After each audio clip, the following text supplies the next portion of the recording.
Hello, everyone. So I hope I don't come off a little too robotic here. I actually did something I usually don't do. I've recorded this once, got a feel for everything, and now I'm doing a second recording, taking the lessons I learned from the first one. So, what this video here is trying to be, is it's trying to be a little discussion about my history as a developer. Now, some people may not know this because this channel is a little random, but I'm actually a tabletop role-playing game developer, and I've been that way for a while. And I thought it might be a good idea to just sort of create this video and discuss a little bit about history because I will be doing a Kickstarter soon, my second Kickstarter, and hopefully my second successful Kickstarter. So I got my start in the hobby back in 2011, 2012-ish.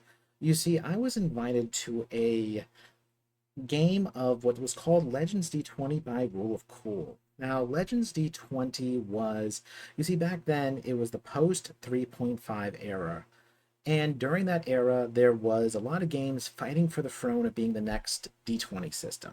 And Legends D20 was just another one on the pile. It wasn't bad by any means. As a matter of fact, I have fond memories of it. But most people don't really know about it because it never really fully finished. The bestiary never came out, and it's mostly on a defunct website. But that got me really into tabletop RPGs.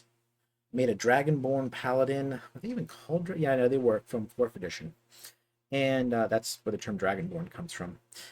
And it was just a really good experience, but someone there, who I'm not going to dox, so I'll use their screen name, Lady Mappy, introduced me to Homebrew.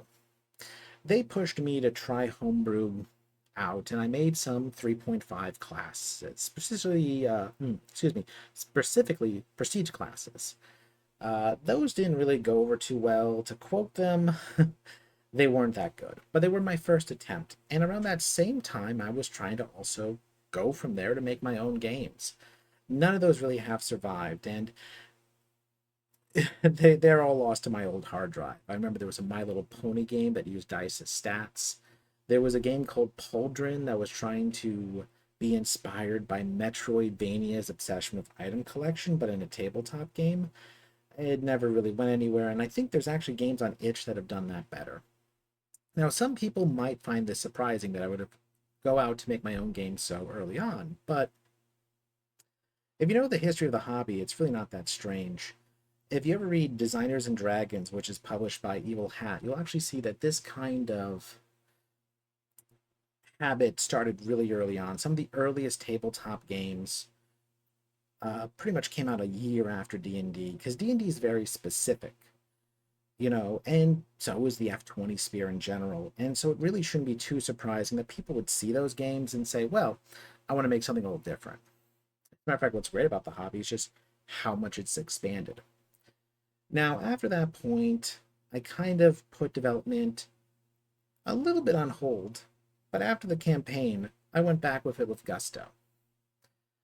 I started with my first big design breakthrough would probably be with Dungeon World when I created the Monk.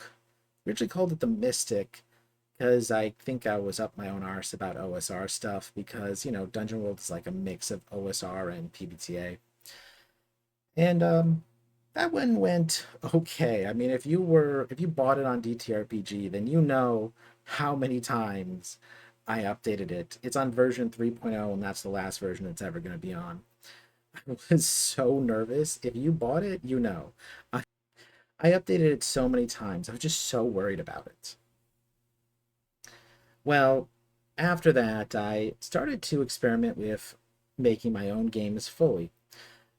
He's probably more known for Blades in the Dark nowadays, but Fred Hicks did a lot of stuff before then. Like, I knew him as the Aegon guy, and he worked very heavily with Vincent Baker and the creator of Monster Hearts when PBTA was first coming out. And he had made an engine that would later go out to become an Exalted hack called Radiant, and that I use as a basis for a game called Dungeon Bastards. And Dungeon Bastards was inspired by the comic book Rat Queens. Not that that comic book ever really goes anywhere. Unfortunately, the main illustrator turned out to be a spousal abuser, and so the comic kind of died out. But we didn't know about that then. It was before the 2015 D&D revival, and so it was a very heavily 3.5 inspired comic book where the idea was adventurers, but kind of played up like murder hobos, if you're familiar with the term. And I mean, controversies aside, it was a pretty good comic, so I used it as the basis for this game, Dungeon Masters. And that used Radiant, which was based off of Fred Hitt's work, if my memory serves me correct. I'm pretty sure about that, as a basis. And it was it's kind of party game. It was designed for one shots. You'd be adventurers who just went on a big party, and now a big bender after coming back, and something wrong has gone on. It used some little interesting ideas. I mean, now I think about it, and this wasn't even in the first recording. This is a thought. It kind of is almost a precursor for We Dig Giant Robots, which we'll get to later. And it is sort of just interesting to think about there because it was based on somewhat random events. You not as much as We Dig Giant Robots. Use D66 tables. That's like a D100 table, but with 2D6 and 36 outcomes. Very common in Japanese games. I actually got it from Rio Kamina's Maid. But regardless, the game was, you know, pretty good, but smaller. I made it all in one night. I was very intoxicated. I've gone through some of my devils with alcohol. Let's call it that way. I was sort of an alcoholic back then. Then I continued on making some smaller titles and releasing them. There was Save the Date that Lady Mappy did the layout for. That was like a based on rom-coms. Nowadays, it would be like a small one-shot solo kind of thing. You see these on Itch a lot, but itch.io didn't even exist back then, so this wasn't really like a common thing in the hobby then. Didn't really do that well. I think I delisted the game because I didn't feel that comfortable with it. Like, I don't think it really was that good. And let's see, I also released Chanbara, which I do not stand by. It's still for sale, but it's a little Orientalist. I got really into Kurosawa films, which, if you know the history of the hobby, that's pretty common when it comes to role playing games made by non-East Asian people. Decided to talk about East Asian. Unsurprisingly, like a lot of those, it was a little Orientalist, so I don't really stand by that one anymore. After Chanbara, I believe near the tail end of college, I made the Samurai and a few other 13th age classes. Like I did the Improved Monk, the Improved Fighter, and the only one I actually sold was the Samurai, which I could have definitely done better on. It's a little basic of a character class. It's mostly based around mounted combat for some reason. Not sure where I got that from, gonna be honest. Anyway, then I went off, graduated college, and I got my first job at KPMG, and game design took a back seat. Have you ever worked public accounting? Don't. I was working during the busy seasons, sometimes upwards of 90-hour weeks for 3 months, with an expectation of doing that again during the second busy season when the extensions came due. I did not last that long there. It was just too much, too much. But it was the culture back then, it still is. That's a thing. And they wonder why they can't retain workers when they abuse their workers. It's a whole thing. I work private accounting now. If you want to go into accounting, just do industry. Don't do public. Just don't do public. It will kill you. And a lot of my work went on the back burner. But eventually, I went to smaller companies, got a little bit more free time. That led me to make my first big published title. You see, I used to be, and I want to be clear here for the Zoomers out there, I'm going to say Goon, not Gooner. Something Awful was a forum that existed back then, and it was very popular, and its members called themselves Goons because of a meme. Because Goons used to just refer to like mooks and minions and etc. All those terms kind of been ruined nowadays. Battle Century G called them Zakus, both as a reference to Gundam, but I think also to avoid the other terms because of how they were. I don't know how they got away with that. I wish I had that kind of balls. And but I was a Something Awful goon, and there was this big thread about PBTA at the time and bemoaning design a little bit and trying to push this way of like incrementally working off of Apocalypse World. And I don't suggest that, by the way. It took forever. That game went through 12 drafts. There's actually a good lesson to learn from that. And I'll consider that the first development lesson if you haven't picked one up already. In playtest and feedback, it is important to listen to what people don't like, but don't take their solutions whole hog. Consider them suggestions, do not consider them the law. Because people are very good at figuring out what they don't like, but they are very bad at figuring out how to fix it. And you may spend 4 to 5 drafts trying to fix something. And I wish I were joking, trying to fix something because someone suggested it. That was split playbooks, by the way. Someone suggested split playbooks. That was when you make two halves of a class in a PBTA game and they merge together. They're only in like fan material for Dungeon Worlds, and there's a reason for that. They don't work because you suddenly added in combination mathematics in a way that makes balance very difficult. Just saying. I worked on that for about 2 to 3 years, and in between then, I had been working with what was then called the San Gennaro Workers Cooperative. And they are now called Far Horizon due to a few legal situations that we don't necessarily need to get into. It's just business stuff. But San Gennaro had a magazine. They now call it the Far Horizons Small Games Digest. Back then it was the San Gennaro Small Games Digest. I submitted 2 games to their comic. Well, they're easy. The first was Crying Fantasy Friends, which borrows the name from Crying Breakfast Friends from Steven Universe, the self parody show that was within Steven Universe.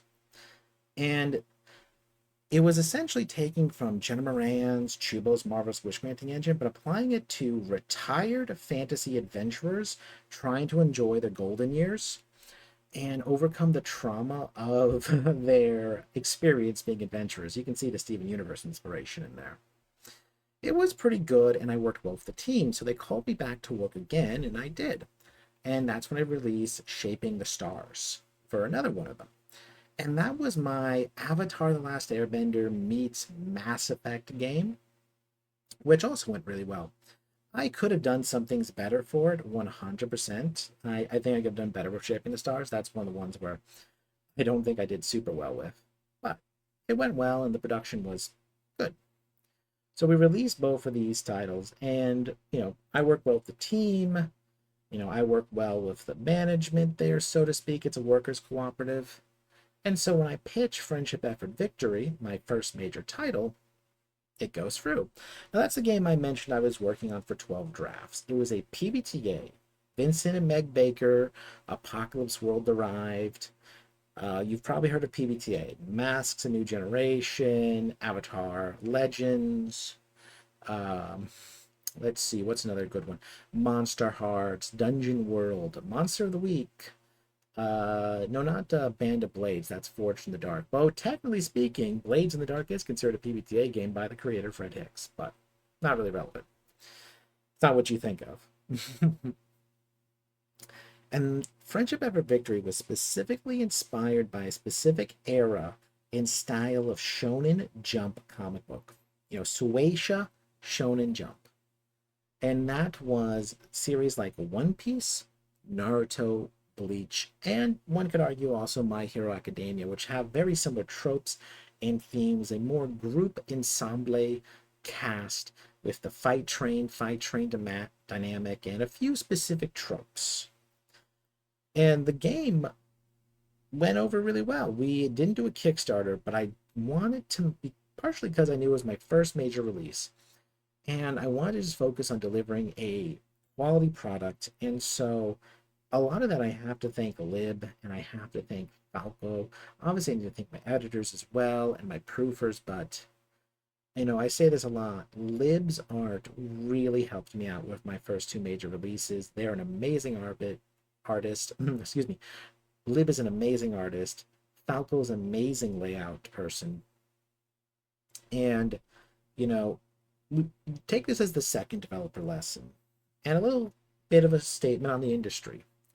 Art and layout are marketing. Technically speaking, you can play a game as a Word document, and I've done it because that's how you do play tests. You don't do the layout because you're going to be rewriting it constantly. And layout and art, they're marketing. And I think one thing that can be a little problematic nowadays about the modern industry is that there is overly focused on layout and marketing over the mechanics sometimes. And so I'll just say to developers that it might help you get people in the door, but if the game isn't good, they're not going to stick around. And if you overspend, that could be a problem because it's expensive. Not to be business oriented, but money's tight right now. The economy's been garbage for the last year and a half. So you can't overspend because the amount of people willing to spend on the game is going to be limited. So bear that in mind. Back to Friendship, Effort, Victory. I took inspiration from a few sources, despite just the incremental from Apocalypse World. I have to give a big shout out for Nathan Paletta and Worldwide Wrestling for just giving me, and that came from Jordan Proskowski. I can't remember their name exactly, but they were a playtester, and they were the one who suggested I look into that to help me out with some of the combat system. A lot of the combat systems actually derived from the Worldwide Wrestling game.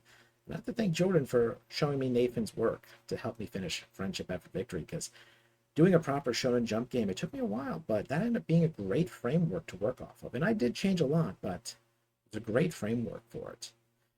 You know, it also helped me realize how to handle things like spectators, because a big thing in shonen is the people sitting on the sidelines commentating. And so I realized, what if they could influence the battle by giving a positive or negative commentary and having it become true? So that game gets released, and like I said, I wanted to focus on it coming out well. And so no Kickstarter, just make sure it's done and ready, because I did not, and you'll see me say this a few times, I do not want to be the person who doesn't deliver on their promises. And I mean that multifold. Not just I don't want to be the person who doesn't deliver on a uh, Kickstarter, but also like their workers. I want to make sure my workers get paid adequate. And I say workers, but it's far horizon. We're a workers cooperative, but I want to make sure the people who work with me on the project get adequately paid. I want to make sure that the people who purchase the product get what they ask for. And so I was really focused on, I want this done. I don't want to do any like Kickstarter or anything like that. I want it out and perfect and complete. Well, perfect. No, there's a lot of things I could have done better, but done. And we did. I went over pretty well. I had a lot of there was also just a lot of D&D and tabletop RPG related podcasts at the time. You see, we released during the quarantine and the pandemic, and as a result, there were a lot of podcasts that have sadly, after quarantine was lifted, that a lot of podcasts that we worked on that helped us promote the game went under, which is just sad. And you know it's because work started zapping the life out of them. I mean, it really does say something, doesn't it? But I don't want to get into that. After that game came out, I also worked on a bunch of other projects, sort of in the background. You know, I worked on Petmon, which we'll get to later. I've been working on it for a while, as we'll get to later.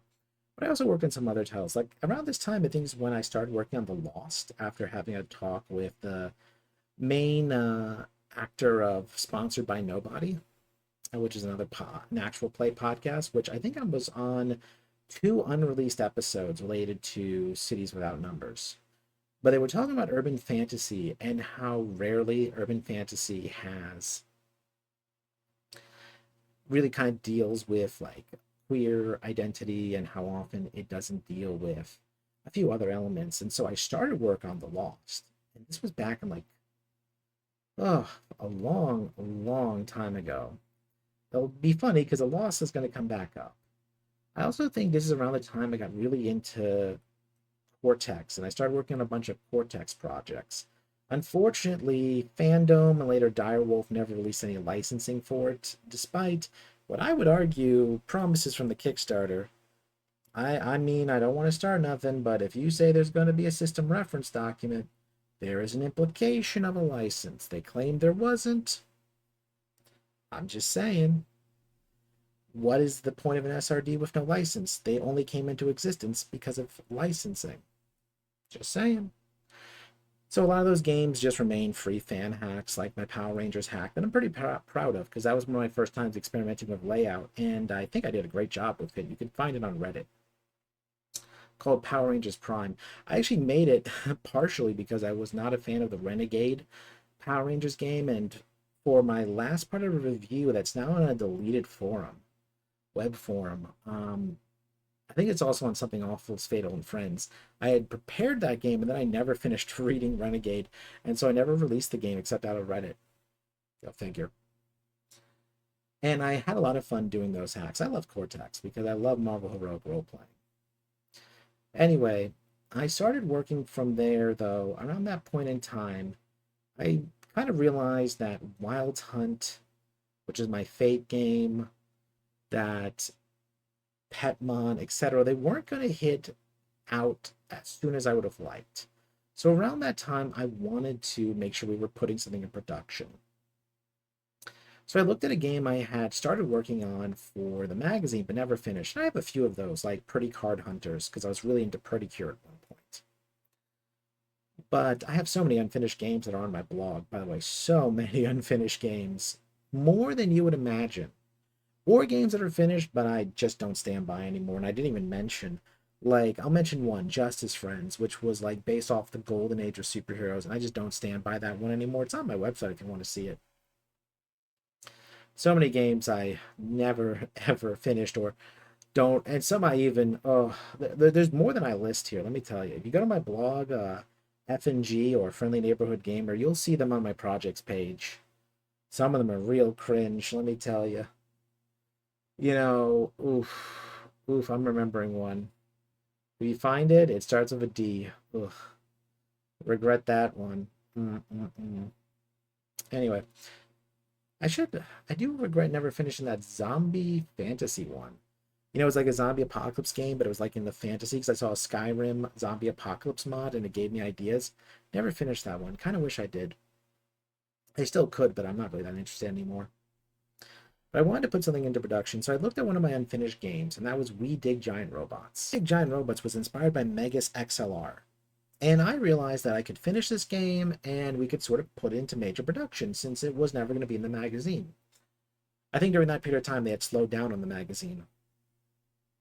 So, We Dig Giant Robots was heavily inspired by my favorite anime game ever, which, of all things, it's Mike Pondsmith's Teenagers from Outer Space, as well as Ryo Kamina's Made. Not that Ryo Kamina's Made is my favorite. It's Mike Pondsmith's Teenagers from Outer Space, because that's based on Yorosai Yatsura by Rumiko Takahashi. And while I'm not a fan of Yorosai Yatsura, I'm a humongous fan of Ranma Half by the same author and Inuyasha. Inuyasha is actually one of my first, like, I know this is an animes. In fact, I just remembered I did an unfinished game inspired by Inuyasha. Yeah, I remember that. I was trying to mash up, of all things, I was trying to mash up Cortex, PBTA, and that engine that Catalyst Games uses sometimes, and they used in Valiant. Never finished that. I think it's also on my blog if you want to see that one. Never finished that one. Probably never going to. It's a mess, as one would imagine from trying to match those three games up. But anyway, Teenagers from Outer Space. Love that game. And I use it as a basis, and I used it for Megas, which was a show that I was so hyperfixated on as a kid. And they never finish it. You know, it ends on season 2, right after the rear view mirror, and there's no follow up. And according to the creator, it was written off for tax purposes, so it would cost them money to bring it back. Because to bring it back, they would have to pay back their tax break, which puts an immediate financial strain, so they'll never do it. So the game is and that probably shouldn't be legal. If you do that, it should probably go into the public domain or something. Why the heck is that allowed? That they can do that but still own the rights to it? I just don't get it. I don't, and I'm not just saying this. I want him to continue making the series. He wants to continue making the series, but I'm just saying. Sorry. But yeah, and we put that into production, and honestly, that came out really well. It was our first Kickstarter, and I was so nervous. You have no idea how nervous I was. We were keeping an eye on that. I was adding things in constantly because we only got funded at the very end. And, we did a good job of delivering everything. There were some logistics I didn't consider. Like, I promised everyone you get a digital copy immediately because it was already done. I made it a point that if we're doing a Kickstarter, I want everything we can done. But I didn't consider logistics, like how the pledges don't get collected for like 3 weeks. So I had to tell people I didn't realize that when I made the promise. So we had to wait 3 weeks, and but they got it. They got the early version of it, and then all the Kickstarter extras came in. I want to say about 2 to 3 months later. I think we closed the Kickstarter, giving out the last physical copy within 6 months of the Kickstarter ending, which I would say mission accomplished. We delivered a good game. As a matter of fact, earlier today while I was at work, I saw a review on the itch page that Phobos decided to put in the Discord so we could read it, and it warmed my heart so much. People don't. I don't think people know that sometimes it feels like you're screaming into the void. You make these games, you spend years on them, years on them. If you really care, it takes years to make these games because it's not your full time job. Other things come up. You're not muscling through it because you have to do it for work. So you have to find it in between your job and your relationships and the games you're running with friends and the obligations you make. I did community service for like a lot of time last year. Not like because I went to jail or something. I mean, like, I was working with a youth group, an LGBT youth group for like an entire year. You do these things and do all this stuff, and you have to put your development in between then, and then you release it, and sometimes you just don't hear anything from it. And don't get me wrong, I'm not saying I'm ungrateful, but it's just those moments really help. When I was invited to a Friendship for Victory Discord because they wanted me to be there and show off the game, when my friend, um, I don't want to dox him, but when one of my friends showed me that in, I think it was Portugal, someone was doing an actual play of Friendship Effort Victory, and I tried to comment, but I don't speak Brazilian Portuguese. No, was it Portugal or was it Brazil? I can't remember. I think it was Portuguese though. And I tried to comment, but I can't speak Portuguese. But those things really help because I'm gonna give away a weird statement, but I don't play my own games after I'm done playtesting them. It's too much anxiety. You do so much work making them, and you're so afraid about anything being wrong, meaning it's now your fault. Not just you're a bad GM, but now the game itself is bad because of you. So I can never actually play my own games. I make them because there's something missing in the industry that I want to be able to run. And then when they're done, I can't play them because I'm too anxious. So when I see other people play them, and or they're happy, it it means more than all the money that you could possibly give me. I'm being very honest. It's why I put so much stuff in the Creative Commons partially. There's a lot of reasons for it, but one of which is I'm not really worried about owning this stuff. I'd rather you guys own it and the community own it. And seeing people care, it means a lot. Sappy stuff to the side. Sorry there. I'm sorry about that. So the Kickstarter though went well, and one thing I wanted to mention, by the way, a few people who backed the Kickstarter, let me just tell you, big surprise in a good way. That's all I'll say. There were a few high level backers who email signatures made me go, whoa. That's all I'm going to say. And some people might be able to figure it out by reading the book. it's it's a thing, I'll tell you that. After we did Giant Robots, you know, we start getting into all the projects I'm working on. I mentioned Wild Hunt. That's my Ruby meets Dark Souls fake game. I'm also working on Zords, which uses Eidolon Become Your Best Self Second Edition as the basis for a Zoids game. Might have been able to tell that one. Does anyone remember Zoids? I had a it used to be on Toonami, and sometimes if you woke up at 5 in the morning, there'd be the even cooler, edgier version. That was because the one that would air on And Toonami was Zoid's New Century. But then if you woke up at like 5 a.m., you could watch what was it? Chaotic Century and Guardian Forces, and those were really cool. Actually, that's the main basis of the game, but there will be a rules module if I ever finish it for New Century, of course, because New Century is the first one I watched. And it's like big animal robots. There's actually a Zoids module in Petmon because it's about pet monsters, and you can kind of make that work, especially if you consider like organoid stuff. Obviously, it's not literally called Zoids. We had to call it something else because of the legal things, and I don't know the license. Mike Pondsmith released the third technically unreleased Dragon Ball Z anime adventure game book as the Lex Saga. You know what I mean? Sometimes you got to do that. If you know what I'm talking about, the license for Dragon Ball the anime adventure game got pulled when they had just finished writing the Cell Saga book, so they released the Lex Saga. So they had just gone through, and every proper name they reversed it. So instead of Cell, it was Lelek. Sometimes you got to do that, because a lot of my stuff are based on my favorite media. So sometimes you got to play that game. But that I hit a button, so I got knocked off the table. So where was I? Okay, so this is when we start talking about some of my other games. Like I said, I worked on Wild Hunt around this time. I worked on Zorgs, but I also worked on some things I released. So I remember how I said we get back to the Lost?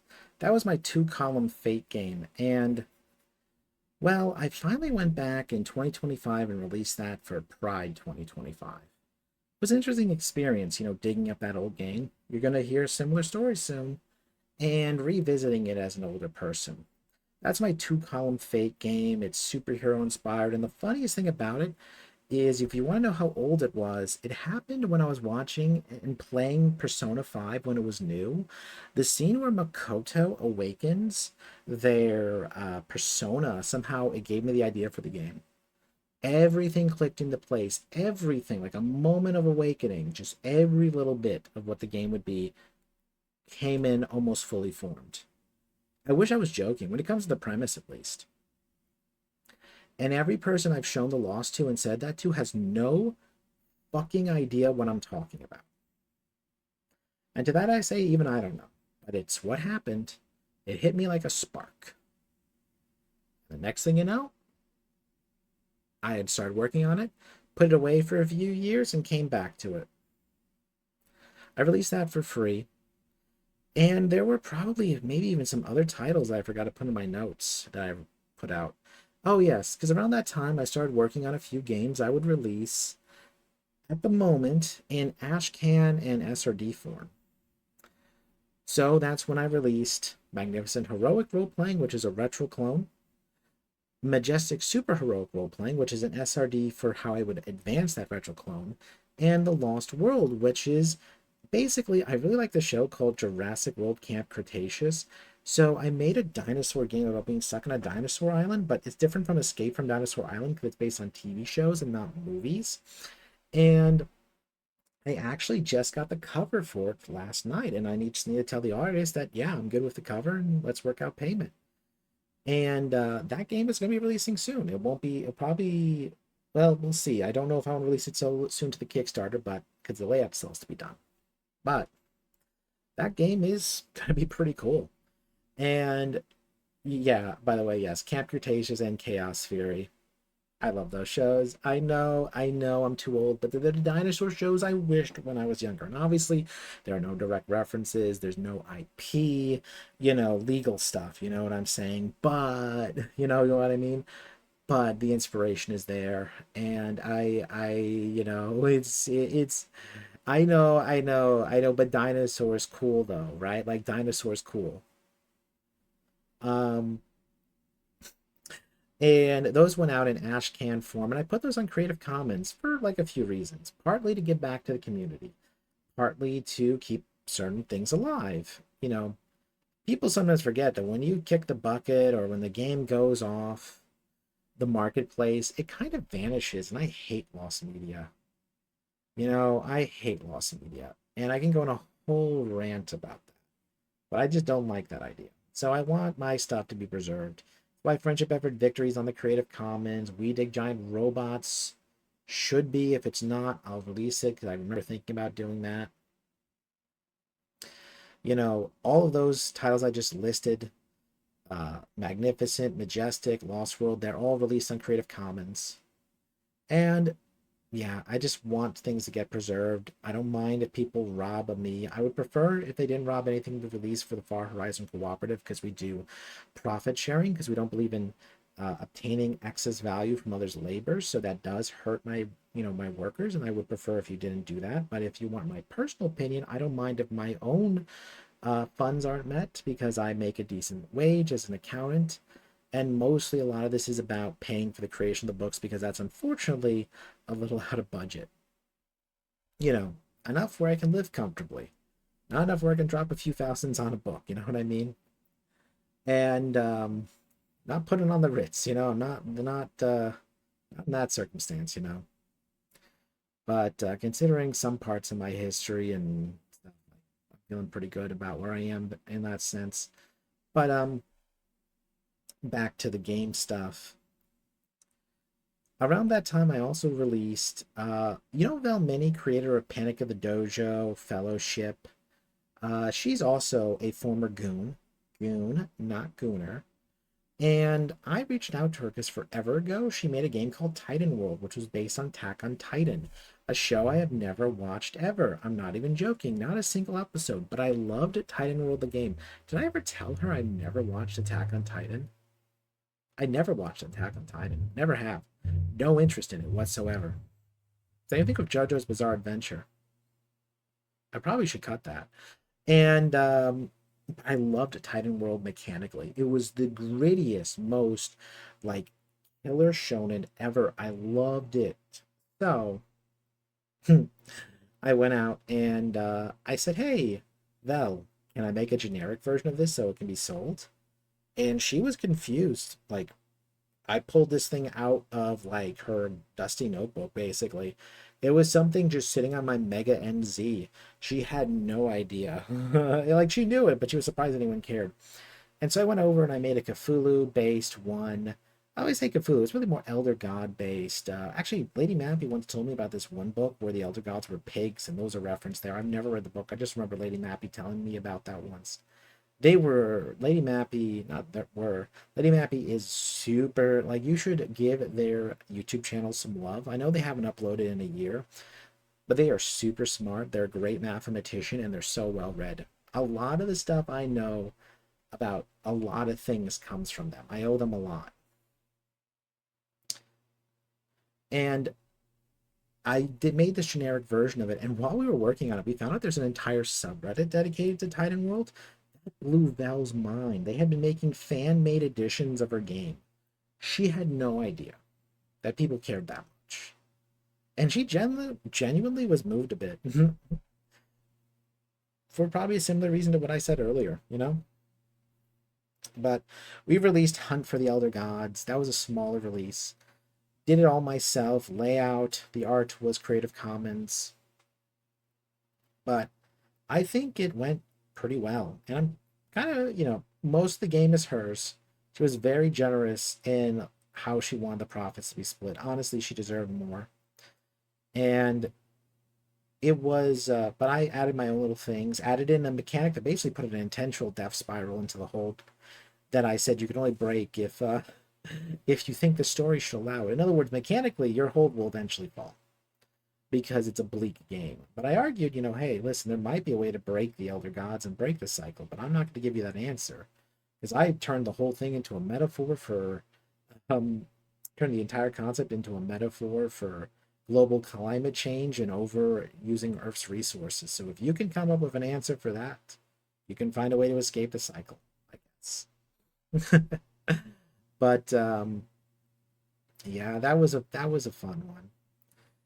And now we kind of get to the present day. Well, sort of. Back in 2017, I was super. Yeah, I know. I said we'd have to go back to looking at 2017 again. I had started work on a Digimon hack of Chubo's Marvelous Wish Granting Engine. Because once again, Chubo's is the best game you've never played, and if you've never played it, you should look into it.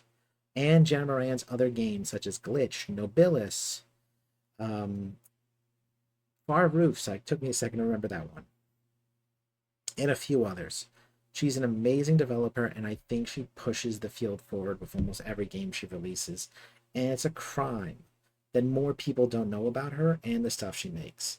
Even the games people don't realize she worked on, like Weapons of the Gods, that led to Legend of the Lulind. Amazing titles. Simply phenomenal, amazing work. Well, I started working on that hack and I put it aside. I forgot about it. A couple of years later, I want to say around 2021, 2022, I find this hack again and I'm like, hey, I was cooking with this.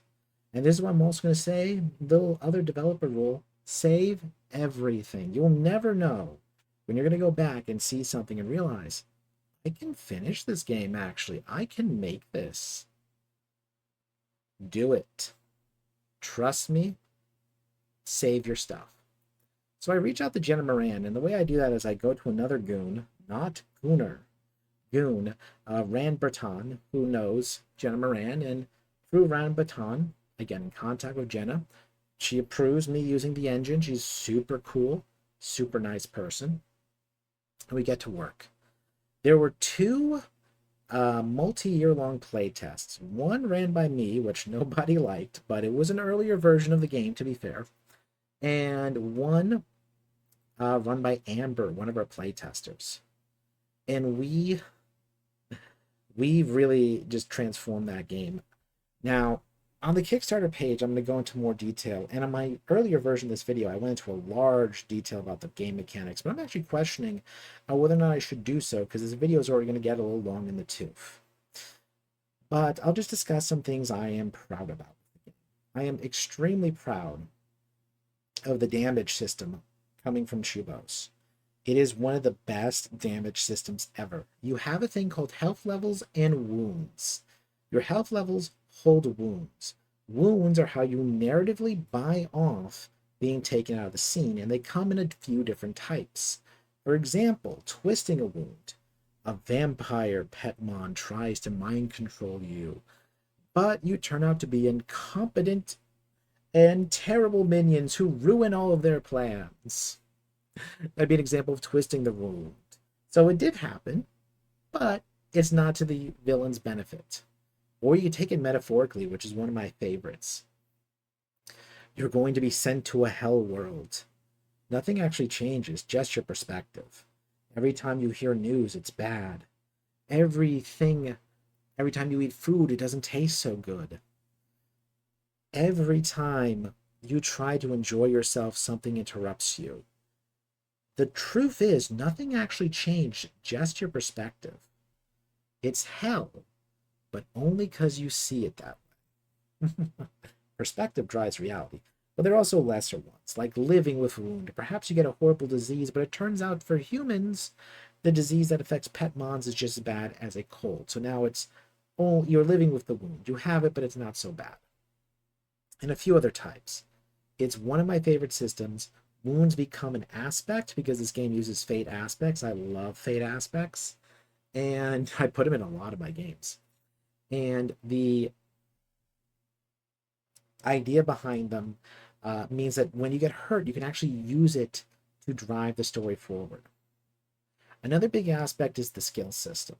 Now, by default, the skill system is freeform. You make whatever skills you want. But in the back of the book, and we'll discuss this in a little bit, I should have opened with this, but there's a lot of rules hacks in the back of the book, and I did include skill lists and approaches and a few other concepts for people who don't like freeform skills. But by default, they're freeform. And by default, you can't really go it alone. If you try to go without your Petmon's help, or especially without anyone else's help, the best you can do is a +3 to your effort. The way it works is Petmon is a diceless game, so you create an effort level by combining a few static elements of your character, plus taking from a few liquid elements, such as will, which kind of work like fate points, but they're shared amongst the entire group. And fate points are the nice thing of like pushing people to let bad things happen to them for a future game. Makes it easier for players to let bad things happen to the characters. But if you don't work with other people, You can at best get a +3, which is only a partial success. It is just enough so that you realize you have to work with other people. You have to work with your Petmon more closely, and you have to work with the other chosen children more closely. I like that as well. It pushes a certain gameplay mechanic and dynamic. Another thing I like, and I will mention this, is that when I was going through Digimon for inspirations with Petmon, I realized that Digimon changes its rules between entries so often it made more sense to make the base game extremely generic.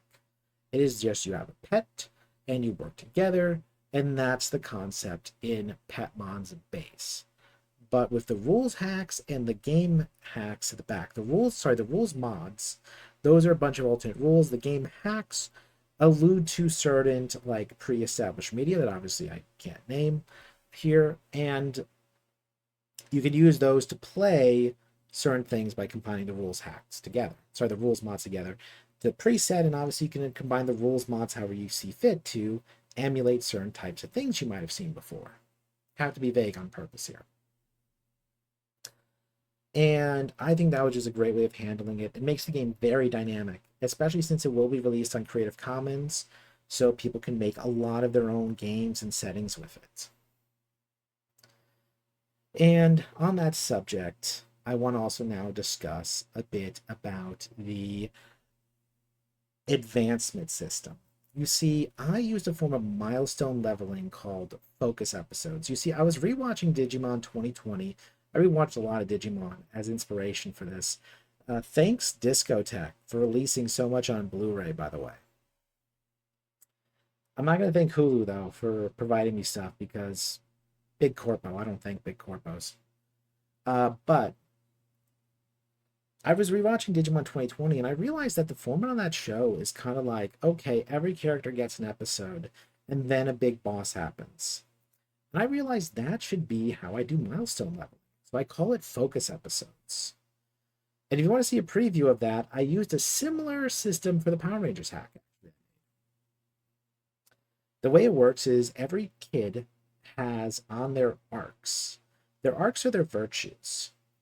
And they are courage, friendship, love, reliability, knowledge, sincerity, and hope. Light, you might be asking about. What about light? You get your powers from the powers of light. Where's miracles? Miracle perks. Where's destiny? The special arc only for one-off characters who will only appear for movie sessions because one-shot character classes is a little trend that I decided to play into. It evolves. It's entirely designed so that you level up super fast because movie. I'm cooking a little here. I'm cooking with a little gas here. That's where Destiny came in. But you can't stay Destiny forever. If you want to stay in the campaign after the movie's over, you actually have to stabilize by going to one of the other arcs, and that means you might have to revert your level. I considered that as well. Oop, arm freaked out there. And excuse me one second. Actually, well, I say I made this model. This is a Multina base with some pre-made assets, but I think it looks pretty nice, right? Yeah. Anyway, it's a kit bash. This is being recorded in VR chat. Anyway, so focus episodes. So the way focus episodes work is that your virtues each have a series of foci, and they give the GM ideas of how to challenge your character. Each one of these foci, are like vague suggestions of how to, at your current stage, deal with your virtue and challenge it story-wise. The GM takes that and makes an episode, and it challenges you in that specific way. Based on your current stage, you have to complete a certain number of focus episodes. And once those are completed, you have your power of the wish. And when you use it, afterwards, your Petmon evolves to the next stage. So let me give a little example. But to explain that example, I need to explain the power of darkness. Edgy, darkness, live journal, emo music. I feel like that live journal reference has given away my age. Anyway, so the power of darkness is a multifaceted thing. At any time, you can call in the power of darkness, the quick and easy path. And you can increase your effort level one by one for every darkness tick you take. Also, every virtue has a darkness vice. And those are one-off powers, and when you use them, you take darkness. And when you take too much darkness, you fall and have to be redeemed. You know, think Ken from season 2. And as a matter of fact, there's an entire extra arc I didn't mention called Redemption, which is a reference to the kindness arc. But the way the power of darkness works is that before you fall, you can have a darkness burst. And we had that. My Petmon Clank, they were getting really powerful. They're machine type Petmon. And my character was a programmer. So she tried to make Clank the most powerful machine Petmon ever. But when she installed that in and focused on her needs over Clank's objections, focusing on power and knowledge and proving everyone wrong instead of what was good as a partner, Clank Dark evolved into a monster, destroying a village and doing horrible crimes until they burned out, and I was left all Jerry from season 3, just completely despondent, trying to stop Clank from getting into fights because I was terrified of Clank turning into that monster again. I like playing my character really hardcore. So anyway, eventually it was my focus episode, and I had the power of a wish. So I used the power of a wish to freeze time metaphorically. Because a lion Petmon was threatening Clank, we were pretty much just me and one other person, and they couldn't handle this person on their own. So I froze time because Clank wanted to fight and I was too afraid. And it was kind of like, the stage lights over our head, everything freezes. We have an aside, like in the Shakespearean sense, and we talk through our problems, and we finally reached an understanding. Clank doesn't hate me for what I did. Clank just wishes I respected their, autonomy more. And that me focusing on my self-hate was selfish and ignored really what Clank was trying to say, that I still wasn't listening to them. And coming to terms with that, we became a stronger group, and Clank reached their final form, able to defeat this lion Petmon, and it was great. I loved that. Amber is such a good GM. Then, same campaign, the Hope player, which was Amber's girlfriend. We had found this fortress Petmon that they had artificially created to try to fight some of the evil going on. And this fortress Petmon was partially lobotomized by the heroic question mark faction. They weren't really considering these things because they made them, they restricted them. Is this whole thing, and they were like, don't let this guy go. They have a function. And the Hope chosen child was like, no, this is wrong, and put all their hope and faith into the idea that they were a real person and they deserved autonomy, and used their wish to give them real life. And it was great. It was great. It was great. Like, this is how wishes should be used. The power of a wish is the power of a child's ability to influence the world with a sense of innocence and wonder that defies the logic and cynicism that normally defines our real world and fiction. That's the idea behind the power of a wish. It has limits. You can't just solve your problem with it because you can't wish away your problems. But it brings a sense of wonder. And honestly, that's how magic skills, which I'll explain real quick, and miracle perks work. They're defined as making the power of a wish like mutable and repeatable. Let me explain what magic skills are and superior skills real quick. So on top of regular skills, there's superior skills. Those are what Petmon have. And as a miracle perk, chosen children can get them as well. The way a way that I should explain what perks are actually. The way that a superior skill works is that if they're in a competition with a non-superior, they pretty much get an edge bonus, and they can be pushed for extra bonus once per session. A magic skill, basically the way that works is it's usually something that cannot be normally done, but it's the power of a wish.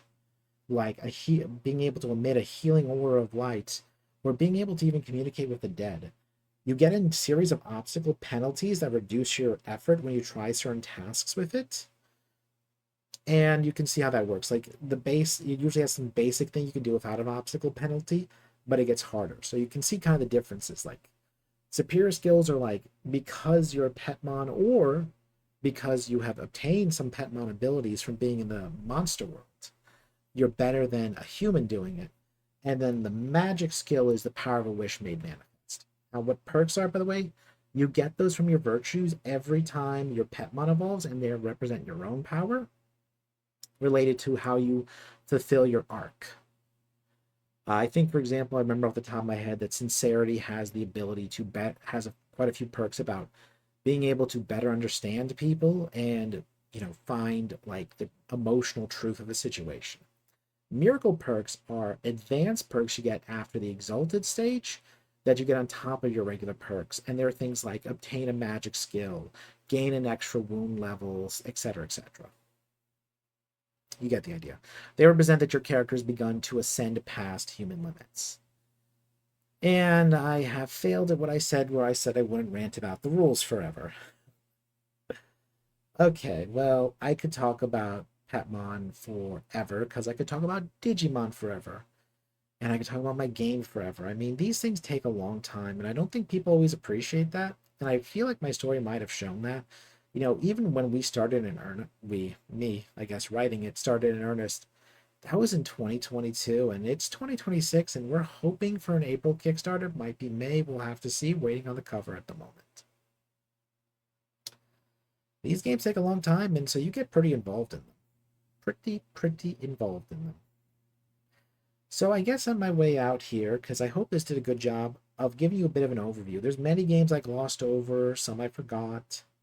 Some I'm going to regret later not mentioning. Oh, for example, I forgot to mention that I made but later delisted some Hillfolk settings. Robin Lost Hillfolk. But if I'm on my way out, I'll give one last little bit of developer advice. I said it here before, but if you want to become a developer, start small. If my story show, I'm not a successful developer. But I've released games and I've made people happy, and that's worth more to me than money or any other metric. And if you want to go out and make games, I'll just say start small with small little ideas. Make custom classes, make little things for whatever games you care about. Make small one-shot games, journaling games. Learn how to finish a project. Learn how to sell a project. Learn to market. Learn to do all that stuff. And just slowly increase your scope. Take advantage of resources like e-zines and other such sort of like entry-level things to meet people. Join forums, join developer forums and Discords if Discord is still around in 6 months, you know what I mean? Do what you need to do on that sense to get to know people, because it has helped me so much to know so many wonderful people. I don't just mean in making games, just in general. Developers may not universally be good people, trust me, there are some bad ones. I won't name them because I don't want to bring down this video. But the amazing people I've gone to work with and talk to, play games with, and this includes people like my girlfriend, who is an amazing developer in her own right. All of these people, they're worth it on their own to meet, and if you want to make games on your own, it helps a lot. If you want to support Petmon, like I said, the Kickstarter will go up, and I'll probably do a more dedicated Petmon video in the future to talk about it in more detail. I really want to thank you for sticking around with me for however long this video currently is. And I just want to say, I hope, even if you don't have the money to support it, or what have you, that you get a chance to play it. The benefit of putting on Creative Commons also means that I put out an SRD, and I always make those enough to play the game. Because I believe money should not be a gatekeeper of art. I think people should be capable of appreciating art regardless of money, because I don't think economic factors should value so much into how our lives live as they currently do. And I know to some people that sounds wild, but I'm going to say just expand your mind. So I hope you get it. So I hope if you can't buy it, you get a chance to play it one day and enjoy it. And if you don't enjoy it, well, I hope one day you get to play a game that you do enjoy. Because I want you to have fun and enjoy yourselves. Thanks for listening to this video, and you have a wonderful day.